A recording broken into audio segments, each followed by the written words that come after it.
CS rank के अंदर आपकी बैंड बच सकती है, लेकिन उसके बारे में हम बाद में बात करेंगे। अभी के लिए हम वीडियो को शुरू करते हैं कंट्रोल ऑप्शन से। सो कंट्रोल सेक्शन पे अगर आप थोड़ा सा नीचे स्क्रॉल करोगे तो आपको एक ऑप्शन मिलेगा ऑटो स्विच गन। अब इस ऑप्शन को हमेशा आपको ऑन ही रखना है। अब इससे आपका फायदा ये होगा कि कभी कभार आप गेम खेलने के टाइम पर आपके गन से एमो 0 हो जाता है। सो उस टाइम पर अगर आपके पास कोई दूसरा गन है जिसमें एमो फुल है तो वो गन ऑटोमेटिक स्विच हो जाएगा, जिसके वजह से आप कभी भी 0 बुलेट की वजह से एनिमी के हाथों नहीं मरोगे। एंड उसी के साथ वही कंट्रोल सेक्शन पे अगर आप थोड़ा सा और नीचे जाओगे तो आपको एक और ऑप्शन मिलेगा, वो है ग्रेनेड स्लॉट। और उस स्लॉट को हमेशा आपको डबल पे रखना है। अब इससे होगा ये कि आपका ग्रेनेड और ग्लूवल इन दोनों का एक अलग अलग बटन बन जाएगा, जिसके वजह से आप परफेक्ट टाइम पे ग्लूवल और ग्रेनेड का परफेक्ट यूज कर सकते हो। अब कंट्रोल ऑप्शन के बाद अभी बढ़ते हैं ऑटो पिकअप ऑप्शन की तरफ। अब ऑटो पिकअप के अंदर आपको हमेशा हर एक आइटम का ऑटो पिकअप ऑन ही रखना है, बस एक चीज को छोड़ के, और वो है स्पेशल इक्विपमेंट। और फिर उसके बाद अगर आप थोड़ा सा और नीचे स्क्रॉल करोगे तो आपको ऑटो पिकअप का स्पीड नजर आएगा, जिसको कि आप हमेशा फर्स्ट पे रखना। जिससे होगा ये कि जब भी आप लूट करोगे तो आपकी लूट बहुत जल्दी होगी आज कंपेयर टू एनिमी या फिर आपके टीममेट। एंड इसके बाद अगर आपको क्लास कोड के लिए ऑटो पिकअप की सेटिंग करनी है तो सबसे पहले आपको टॉप कर्नर पे क्लास कोड को सिलेक्ट करना है। और फिर जैसे आप प्रॉपर्टी पे क्लिक करोगे तो आपके सामने बहुत सारे लिस्ट ओपन हो जाएगी, जैसे कि वेपन, एमो, ग्रेनेड, मेडिकेट और भी बहुत सारी चीज। अब इसका मतलब ये है कि इनमें से जिस भी आइटम को आप टॉप पे रखोगे तो लूट करने के टाइम पर वही आइटम सबसे पहले पिक होगा, फिर उसके बाद नेक्स्ट आइटम पिक होगा। जैसे कि यहाँ पर मेरे लिस्ट में सबसे पहले वेपन, फिर एमो, फिर आर्मर एंड बैकपैक, फिर ग्रेनेड एंड मेडिकेट। इसका मतलब ये है कि जब भी आप CS रैंक पे लूट करने के टाइम पर लूट क्रेट पे ये सारी की सारी आइटम पड़ा हुआ मिल जाए तो उन लूट में से सबसे पहले आपका वेपन पिक होगा,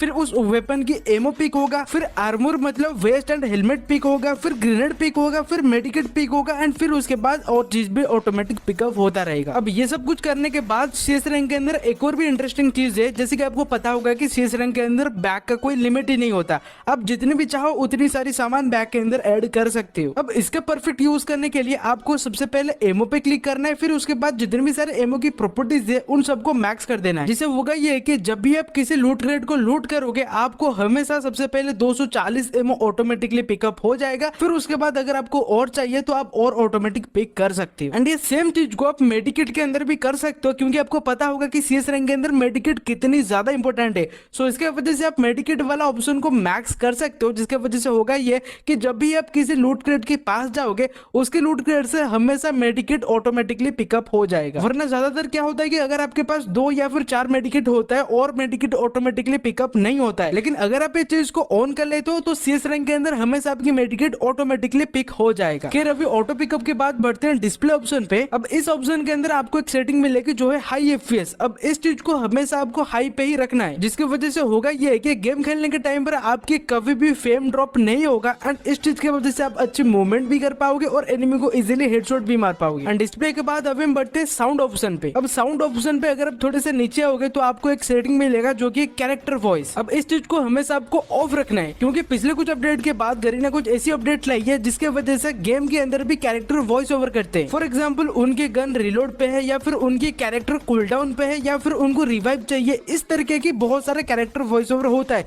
सो अगर आप इस चीज से डिस्ट्रैक्ट हो जाते हो देन इस चीज को ऑफ करने से ये प्रॉब्लम आपके सामने बार बार नहीं आएगा। अब कैरेक्टर ऑप्शन के बाद जो सेकंड मेन ऑप्शन है वो है वाइब्रेशन। अब इस वाइब्रेशन ऑप्शन के अंदर जितनी भी सारी सेटिंग होती है मैक्सिमम प्लेयर सारी चीजों को ऑन कर लेते हैं, लेकिन मैं आपको बता दूं कि ये गलती आपको नहीं करनी है। आपको सिंपली वाइब्रेशन ऑप्शन के अंदर जाना है एंड उसके बाद बस 40 स्टेप को ही ऑन करना है, जिससे होगा ये कि जब भी आपके आसपास कोई भी एनिमी आ जाएगा आपकी फोन वाइब्रेट होने लगेगा एंड आप कभी भी सरप्राइज अटैक की वजह से नहीं मरोगे। एंड ये चीज तब ज्यादा यूजफुल होता है जब आप विदाउट हेडफोन या फिर ईयरफोन गेम प्ले करते हो। अब वाइब्रेशन ऑप्शन के बाद बढ़ते हैं फर्स्ट मेन ऑप्शन की तरफ, जो कि है बेसिक ऑप्शन। अब इस बेसिक ऑप्शन के अंदर अगर आप थोड़ी सी नीचे स्क्रॉल करोगे तो आपको एक ऑप्शन मिलेगा सेटिंग, अपलोड या फिर डाउनलोड का ऑप्शन। अब इस वीडियो को देखने के बाद अगर आप अपनी सेटिंग पे थोड़ी सी भी चेंज करोगे तो वो सारी चेंज को करने के बाद बस आपको बेसिक ऑप्शन पे जाना है और फिर उसी सेटिंग को अपलोड कर देना है, जिससे होगा ये कि जब भी आपकी गेम ऑन इंस्टॉल हो जाएगी या फिर किसी आप दूसरे फोन पे अपनी आईडी को लॉगिन करोगे